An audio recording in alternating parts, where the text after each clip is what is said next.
Hello, welcome back to my channel. My name is Olani Olawumi. Today, in this channel, we talk to teachers. We tell teachers what to do and what they're not supposed to do, how they're supposed to do their work, and how their work can become more easier. Okay, so hi there, teachers, my wonderful teachers at home. Today, we are going to be talking about the statutory duties of teachers. We're going to look at the 10. Okay, just 10 statutory duties of teachers.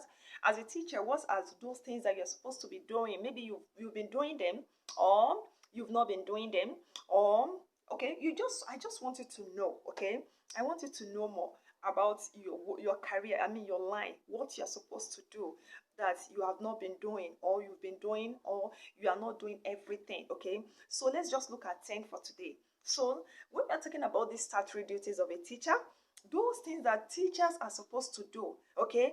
And number one of these is the what? Preparation of diary.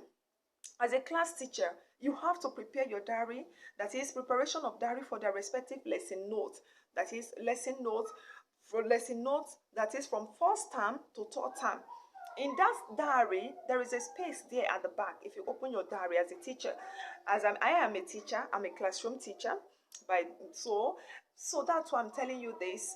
In your diary, we have space for the preparation for these children. That is for the lesson notes. You have to prepare it in that diary. That, okay, first time, this is what we are going to teach them. That is those textbooks you are supposed to be using as a teacher. You have to, from first time, when it is first time now, September first time, you have to what? Prepare this. You have to prepare these textbooks into 3 times. That is first time, second time, and third time. So that's first one. You prepare it in your diary that, okay, this is what I'm going to tell my students for this first time. You also prepare the second term lesson, and you also prepare the third term lesson. So you know that you are making your work more easier as a classroom teacher. So those topics are what you are going to be preparing your lesson notes. You are going to be preparing your lesson notes accordingly from term to term, okay? And number 2 is what? Preparation of lesson notes for their respective lesson weekly. When I'm talking about weekly, you know, in the school we have week 1, 2, 3, 4, 5, 6, 7, 8, 9, 10.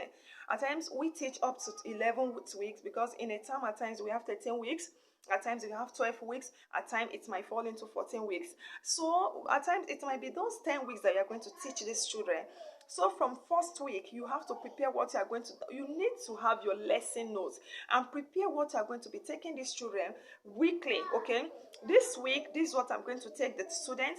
The second week 2, this is what I'm going to take the student. Week 3, these are what I'm going to take the students. You have to prepare yourself, okay?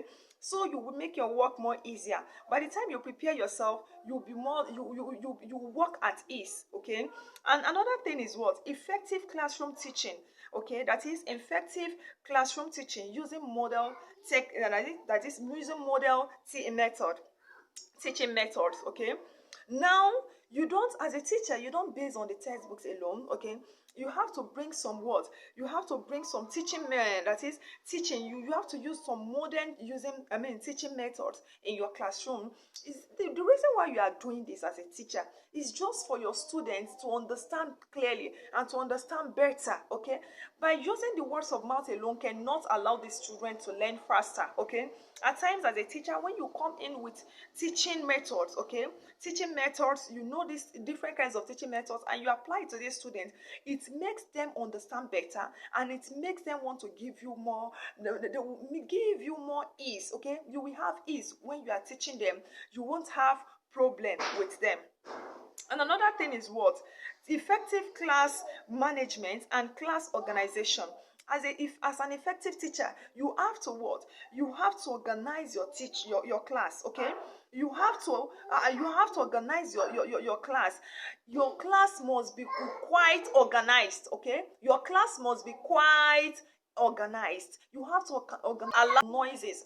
You won't be able to concentrate. You won't be able to give out your best, but you have to organize them.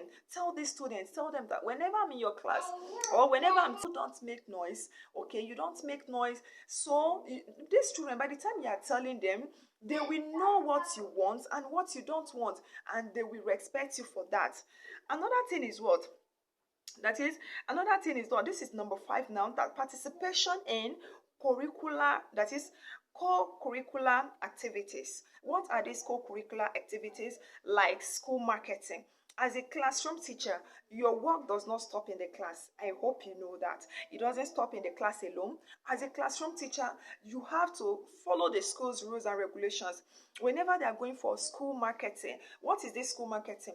Maybe they have handbills and they want you to distribute handbills, just for your schools to grow better.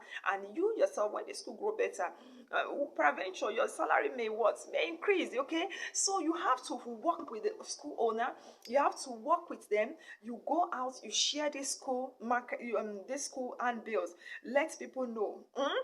Another thing is what? Clubs. Okay, in schools we have different kinds of clubs. Okay, the students are supposed to organize some clubs, some things that will keep them busy. And another thing is what? That is excursion. Most schools go for excursion. So as a classroom teacher, your work does not stop in the classroom alone. You have to participate in this excursion. You take your students there. You work with the school owners so that things can be more beautiful and more perfect. Okay. And another thing we want to talk about is what? Attendance and participation in staff meeting. Okay, and that is you making useful input. Now, you have to attend any meeting the school organized. As a teacher, any meeting the school organized, you are supposed to what? To be there. You are supposed to participate in all this. That's why you are in the school. Okay, and that's why you are among this organization. You have to participate with the school owner. You have to work hand in hand with the school owner. Okay, meanwhile, you don't know where you also will be tomorrow. Okay, you have to work hand in hand with this or school owner. As a classroom teacher, your work does not stop in class alone. You have to, these are your duties. They are part of your duties. Any meeting that is being called by the head of the school, you have to participate in it. And when you participate in this meeting, make sure that you are making you are making useful inputs. Okay, make useful inputs. You are not just there alone. If there are participating in it, and when you participate in this meeting, make sure that you are making you are making useful inputs. Okay, make useful inputs. You are not just there alone. If there is anything you see that is not working well in the school, you can say something. Okay, you can say something. When you see something, you can say something, and you let the school, that is management, to know what is going on. If it is about a particular student in your classroom that is not doing very well, you let them know in that particular meeting. You let them know, okay, so is not doing well. What can I do? You get ideas. Okay, you work together. That's the work of a classroom teacher. Another thing is what? Developing the student in terms of morals, ethics, and dressing. You as a teacher, you are in the position to develop your students in terms of moral. Most students do not know how to talk. What I mean is they don't have respect. They don't have respect. You as a teacher, you teach them. You tell them this is how to behave, this is how to talk. You don't talk to an elderly person anyhow. You don't misbehave to an elderly person. By the time you're teaching these children morals, you give them good ethics. Let them know how to dress. Okay, that's why as a teacher, you must be what?